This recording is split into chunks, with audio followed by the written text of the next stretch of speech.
AI का बढ़ना लोगों के लिए नौकरी की संभावनाएं कम होने जैसा है? ये एक ऐसा सवाल है जो नौकरी पेशा तमाम लोगों के दिलों में एक खौफ पैदा कर रहा है। खासतौर से जो प्राइवेट सेक्टर में जो लोग नौकरी पेशा में हैं, उनके दिलों में यह सबसे बड़ा खौफ है। एक तरफ एआई को लेकर के उनके मन में एक कौतूहल है, एक जिज्ञासा है, वहीं दूसरी तरफ एक डर है, एक खौफ है कि कहीं एआई की वजह कर नौकरी ना चली जाए। जरा सोचिए, नौकरी चली जाएगी तो क्या होगा? नौकरी चली जाएगी तो स्कूल का बच्चों का फी कैसे अदा होगा? नौकरी चली जाएगी तो मकान का किराया कैसे अदा होगा? नौकरी चली जाएगी तो खानादारी कैसे चलेगी? अरे बहुत सारे ऐसे सवाल हैं, अनगिनत सवाल हैं।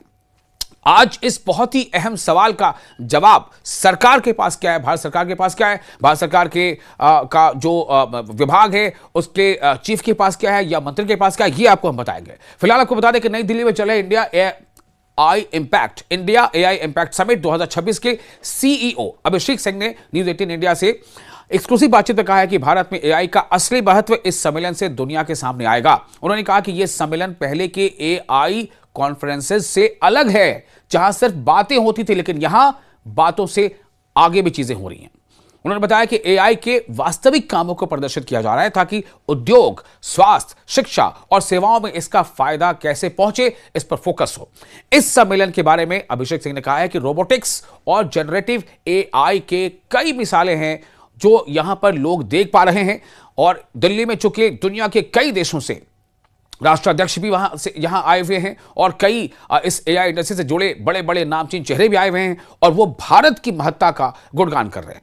उन्होंने बताया कि रोजगार कैसे बढ़ाए जा सकते हैं और निवेश कैसे आकर्षित किया जा सकता है, इस पर भी गहन चर्चा हो रही है। लेकिन सवाल सबसे बड़ा यही है, जैसे एक बार सवाल आया था जब कंप्यूटर की क्रांति आई थी, तब भारत देश में भी कंप्यूटर को लाने से पहले इसके खिलाफ एक आंदोलन चला था कि कंप्यूटर आ जाएगा तो लोगों की नौकरी कम हो जाएगी, लोगों को नौकरियां नहीं मिलेंगी, जो कि 10-50 लोगों का काम एक अकेला कंप्यूटर कर लेगा। अब तो उससे भी बड़ा खतरा है, ऐसा कुछ माहिरीन मानते हैं कि एआई 10 लोगों का काम अकेले कर सकता है। एआई उस काम को जिसमें घंटों लगते हैं वो मिनटों में कर सकता है। एआई उस काम को जो कई दिनों में हो सकते हैं वो उसे कुछ घंटों में कर सकता है। अब आप सोचें कि अगर ऐसा है तो सही मायनों में वो लोग जो मैन पावर हैं उनका क्या होगा? इस सवाल का जवाब आपको हम बहुत जल्द सुनाने जा रहे हैं, इससे पर्दा उठाने जा रहे हैं। साथ ही आपको यह भी दिखाएंगे कि दिल्ली में जो एआई की समिट चल रही है उसमें कुछ ऐसे दृश्य भी देखे गए हैं जो आपको वाकई गुदगुदाने पर महसूस कर देते हैं। आप खुश होंगे कि हमारे ही देश में ऐसी चीजें बन रही हैं। आप ये जानकर हैरान होंगे कि हमारे ही देश के कॉलेजों में, इंस्टीट्यूशन में पढ़ने वाले स्टूडेंट्स ऐसी चीजें बना रहे हैं जिस पर दुनिया जो है वो नजर डाल रही है, देख रही है आखिर ये कैसे बना। बेशक बहुत सारी चीज़ों में बहुत सारे देशों ने आगे भी काम किया, लेकिन भारत भी एआई के मामले में पीछे नहीं है। आपको कुछ एग्जाम्पल्स भी दिखाते हैं, लेकिन सबसे पहले सुनिए उस सवाल का जवाब कि भारत में, खासतौर से भारत में, ऐसे तो पूरी दुनिया पर सवाल है, लेकिन अगर भारत में नौकरी क्या एआई खा जाएगा?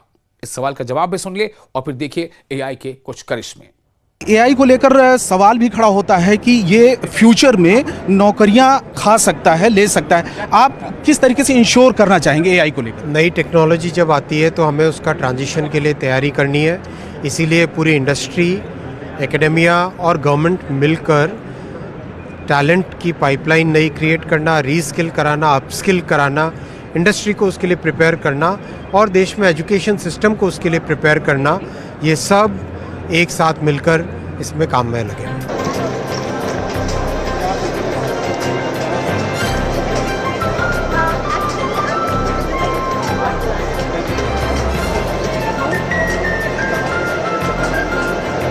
रवि, दो स्क्रिप्ट भेजो, स्क्रिप्ट